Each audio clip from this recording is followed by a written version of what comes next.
Haleluya bene data, umwami wacu Yesu Kristo ashimwe. Nitwa Dusabeyezu Theophile, nkaba mbarurirwa mu itorero ry'akarere rya Nyarugenge muri paruwasi ya Nyarugenge ndetse no ku mudugudu wa Nyarugenge iyo ndi mu Rwanda, ariko kubera yuko nkorera hanze ubu nteranira mu itorero ryitwa Deeper Life Bible Church, Deeper Life Bible Church hano muri Dubai. Shimiye Imana yuko impaye umwanya kugira ngo tuganire ijambo ry'Imana. Bibiliya ivuga yuko ibyanditswe byera bigira umumaro wo kwigisha umuntu. Iyo turi kumva ijambo ry'Imana tuba tugomba kuba dufite muri twe iyo ntego yo kwiga.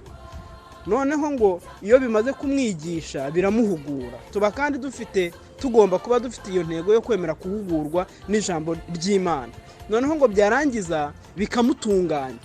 Mu gihe uri kumva ijambo ry'Imana ukuriye kuba ufite intego nanone yo kwemera gutunganywa naryo kugira ngo wemere gukora icyo rikwereka uve mu cyo wowe wibwiraga mu gihe kidahamanya naryo.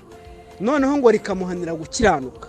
Iyo nayo ni output cyangwa se ni umusaruro tuba twiteze iyo turi kumva ijambo ry'Imana.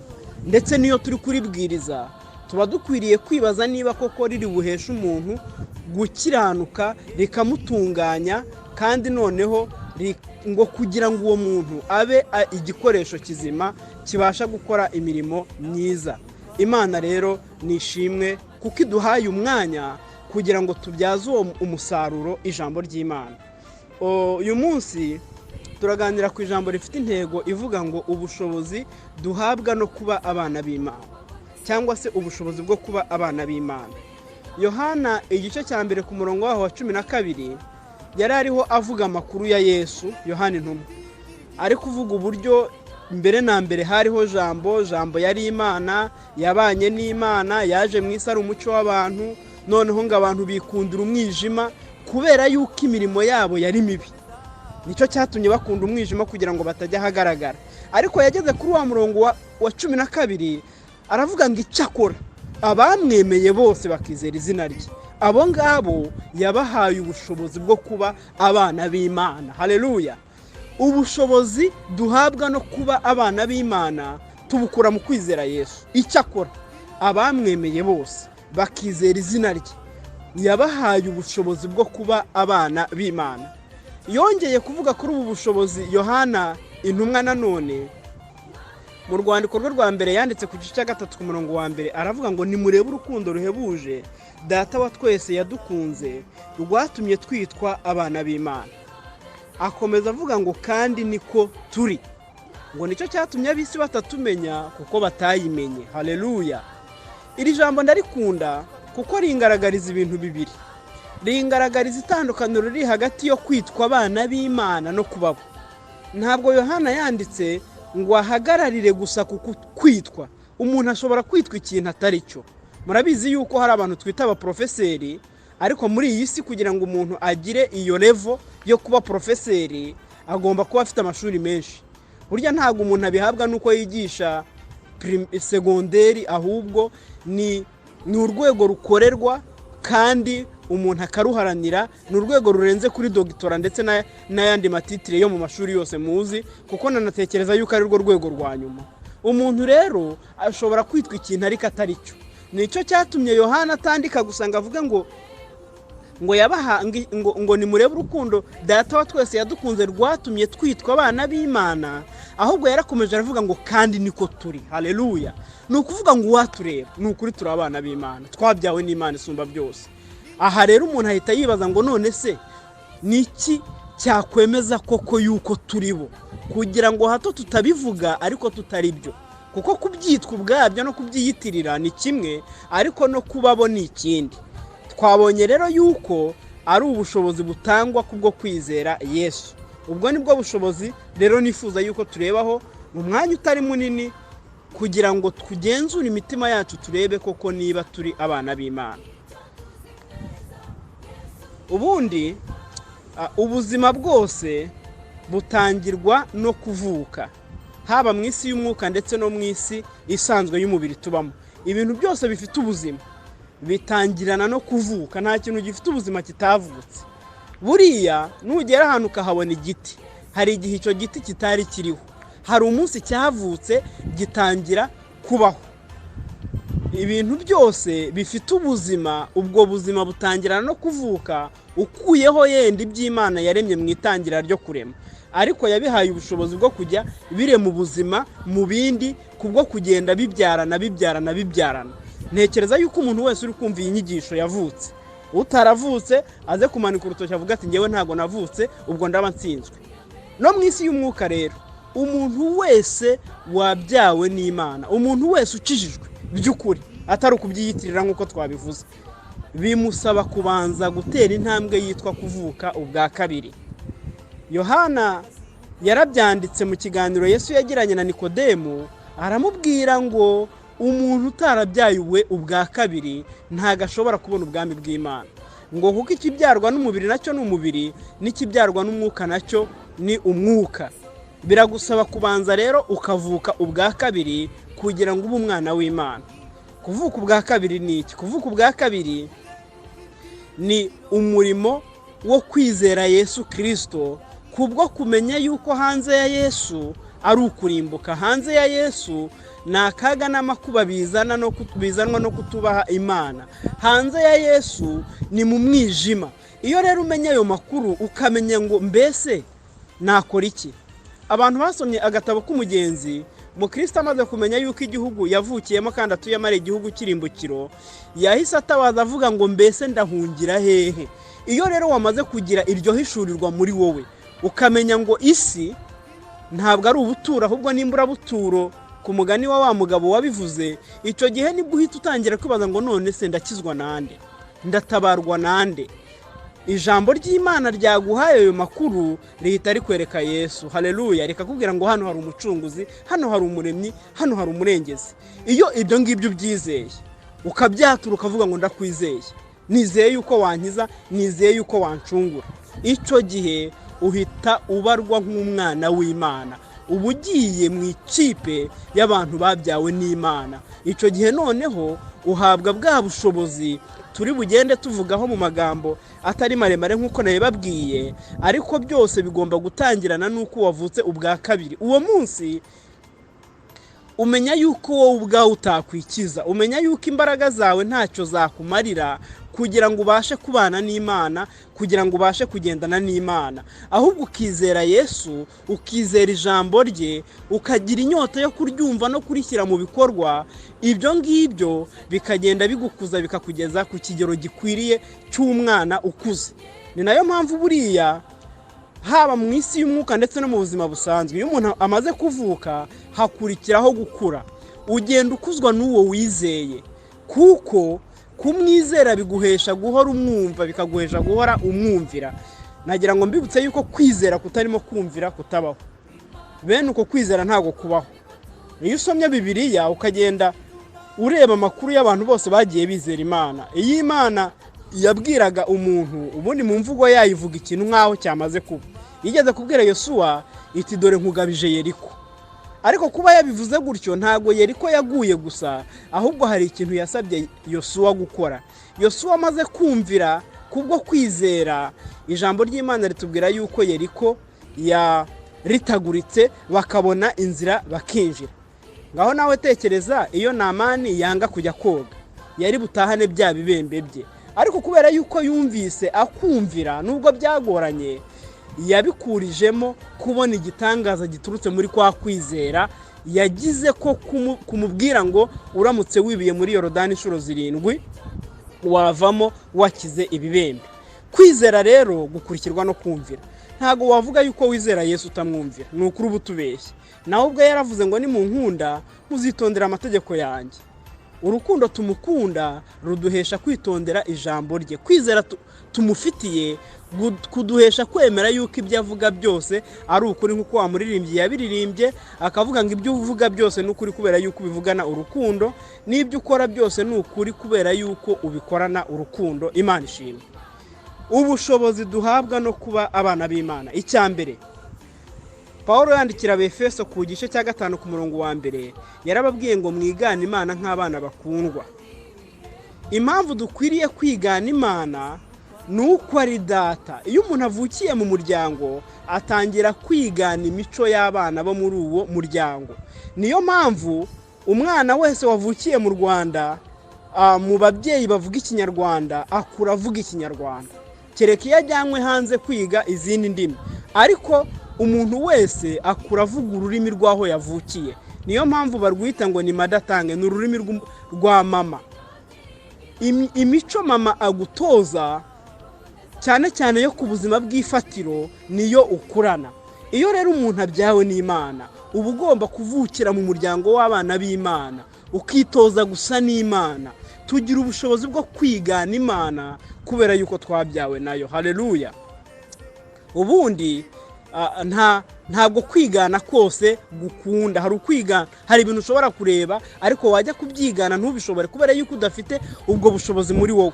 Uburamutse umbwiye ngo nigane uko bakoze indege byangora, kuko ntabwo nzi uko ikoze, ubwo bushobozi ntabwo mfite. Ariko Imana ishimwe yuko muri Kristo Yesu twahawe ubushobozi butuma twigana Imana. Niyo mpamvu Pawulo yandikiye Abagalatiya akababwira ngo mujye muyoborwa n'umwuka w'Imana, mwere imbuto z'umwuka. Ziriya mbuto z'umwuka zose ni kamere y'Imana.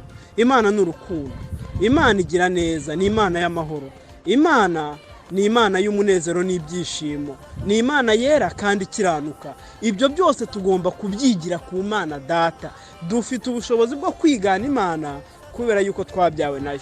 Niba hari ikintu ukora ukabona mu by'ukuri Imana ntiyagikora, ukabona ntabwo gikwiriye umwana w'Imana mu buryo bw'umwuka, menya yuko wahabye, wongera ugaruke mu nzira ubwire Data wa twese ngo Data wa twe, natukanye, navuze nabi, narakaye, nibye, nishe, nasambanye, kandi ibyo ngibyo ntabwo mbyemererwa mu mategeko angenga cyangwa se muri bwa bushobozi nahawe. Ibyo ngibyo byashyizwe ku ruhande. Twibukiranye yuko kuri Yesu umuntu yitirirwa se bitewe n'uwo yigana. Yigeze kubwira Abayuda ngo mukomoka kuri so Satani kuko ibikorwa byanyu nyine birabigaragaza. Ibikorwa byawe nibyo bigaragaza aho ukomoka. Imana idushoboze kwigana Imana nk'abana bakundwa. Icya kabiri, urwandiko rwa mbere Yohana yanditse ku gice cya 3 ku murongo w'9 yaravuze ngo kuko icyabyawe n'Imana cyose kinesha iby'isi, kandi uku niko kunesha kwanesheje iby'isi ngo ni ukwizera kwacu. Umuntu wabyawe n'Imana ahabwa ubushobozi bwo kunesha ibyaha ndetse no kunesha isi. Dufite ubushobozi bwo kunesha isi. Uwabyawe n'Imana wese ntakora icyaha, niko n'ubundi Yohana yanditse ngo kubera yuko imbuto y'Imana iguma muri we. Iyo ijambo ry'Imana rigumye muri twebwe rigwiriye, riduhesha ubushobozi bwo kunesha icyaha, riduhesha ubushobozi bwo kunesha isi, riduhesha ubushobozi bwo kunesha imirimo ya kamere, riduhesha ubushobozi bwo kunesha, kuko nk'uko twatangiye tubivuga, rigenda ridutunganya, rikagenda ritwigisha ubwenge dukwiriye kugenderamo muri buno buzima. Umuntu wabyawe n'Imana rero aranesha. Icya gatatu, tubaho ubuzima bwo gukiranuka kubera yuko twavutse ubwa kabiri, kuko twabyawe n'Imana ikiranuka. Urwa mbere rwa Yohana ku gice cya 2 ku murongo wa 29 yaravuze ngo ubwo muzi ko ari umukiranutsi, mumenye nuko umuntu wese ukiranuka yabyawe nawe. Gukiranuka ubundi ni ugukora ibintu mu buryo buribwo, navuga ngo mu buryo bw'Imana, ni ukuba right, gukora ibintu mu buryo buzima. Iki kintu gikorwa gitya. Niba nkorera Imana, umwigisha y'ijambo ry'Imana akwiriye kuryigisha gutya kugira ngo Imana ihabwe icyubahiro mu myigishirize ye. Niba ndi umuririmbyi abaho gutya. Niba ndi umucuruzi wubaha Imana abaho gutya. Ni ugukora ibintu nyine mu buryo buribwo, ku buryo umuntu wese ukubonye avuga ngo uku niko bikwiriye gukorwa. Turi abakiranutsi kubera yuko twabyawe n'Imana. Yohana yaranditse aravuga ngo bana bato ntihazagire ubashuka, ukiranuka niwe mukiranutsi. Nubikora rero ntago ari ubyiyitirira, kuko muri no minsi ya nyuma hadutse abantu batwigisha yuko umuntu akiranuka nyine mu buryo buri automatic ngo birikora. Ariko nagira ngo babwire ngo ukiranuka, uwemera kubaha Imana akagendera mu ijambo ry'Imana agakora ibyo ishaka, uwo nguwo niwe mukiranutsi. Ariko Imana ishimwe kuko muri bwa bushobozi Kristo Yesu yaduhaye harimo n'imbaraga zidushoboza gukiranuka muri byose. Ikindi cya kane, tugiye kuvuga ni uko duhabwa ubushobozi bwo kuba abanyamahoro. Tuba abanyamahoro kubwo kubyarwa n'Imana. Yesu ubwo yavugaga abahiriwe, igice cya 5 ku murongo w'9, yaravuze ngo hahirwa abakiranura kuko aribo bazitwa abana b'Imana. Iri jambo ryitwa gukiranura mu Cyongereza baravuga ngo ni peacemaker. Ni abantu bazana amahoro aho atarari. Ni abantu bagera ahantu abantu bari gukirana bakabakiranura. Ni abantu bagera ahantu abantu bari gukiranirwa bakabakiranura, bakabereka inzira y'ukuri. Aba nabo barahirwa. Umuntu wabyawe n'Imana bari umunyamahoro. Ntabwo ari wa mugabo ugera mu rugo ngo abana batangire kwiheba bavuge ngo papa araje. Ntabwo ari wa muntu ugera ku kazi ngo abantu bibaze ikigiye gukurikiraho. Oya, ni umunyamahoro. Niyo wamukorera ikosa uba wizeye yuko ari bukubabarira akakwereka inzira nziza ukwiriye kunyuramo kubera yuko yabyawe n'Imana. Niba rero ahantu ugeze haba intonganya ukabura imbarutso yuko abantu barwana bagakimbirana bakavuga nabi, ntabwo urakamenya Imana. Ukwiriye gusubira kuri Yesu akagushyira ku murongo mwiza w'abana b'Imana. Ikindi rero, dufite ubushobozi bwo gukora iby'Imana ishaka kubwo kubyarwa nayo. Matayo 12:48 kugeza ku 50 haranditswe ngo ni umuntu wari utangariye Yesu, nako n'abantu ngo bari babwiye Yesu ngo nyoko na bene so bari hanze baragushaka. Arangije ngo arababaza ngo asubiza ubimubwiye ati, aramubaza ati mama ninde na bene data ni bande? Ngarambura ukuboko gutunga abigishwa bati dore mama na bene data. Haleluya. Yongeraho ngo umuntu wese ukora ibyo data wo mu ijuru ashaka niwe mwene data, niwe mushiki wanjye, niwe mama. Nagira ngo mbabwire ngo iyo twabaye abana b'Imana biduhesha gukora iby'Imana ishaka, biduhesha gukora iby'Imana ikunda. Ibyo ngibyo ngo bikaduhesha kuba abanyamuryango ba Yesu. Ibyo ngibyo bigatuma Yesu twiyumvamo nk'abanyamuryango be kubera yuko twubahisha izina ry'Imana yaje kutubwira, izina ry'Imana yaje kutubwiriza, ndetse tukubahisha ubwami bw'Imana yatuzaniye. Tugira ubushobozi rero bwo gukora iby'Imana ishaka kubwo kubyarwa nayo. Ariko kandi reka tunabugire, tuba twagize ubushobozi bwo kuyigana. Iyo rero wiganye umuntu n'ubundi ugakora nk'uko akora, n'ubundi ukora ibyo ashaka, ibyo ni ibintu byumvikana. None se mwene da, turi kwegera umusozo, ndakubaza ngo mbese uri umwana w'Imana? Genzura niba ufite ubu bushobozi ubukomeze, kandi menya ko ari Yesu, ko kuri Yesu nk'uko nabibabwiye tuba abana b'uwo dusa nawe. Bityo ujye umusaba ubwo bushobozi buguhesha gusa na Yesu, ubwo bushobozi buguhesha gusa n'Imana.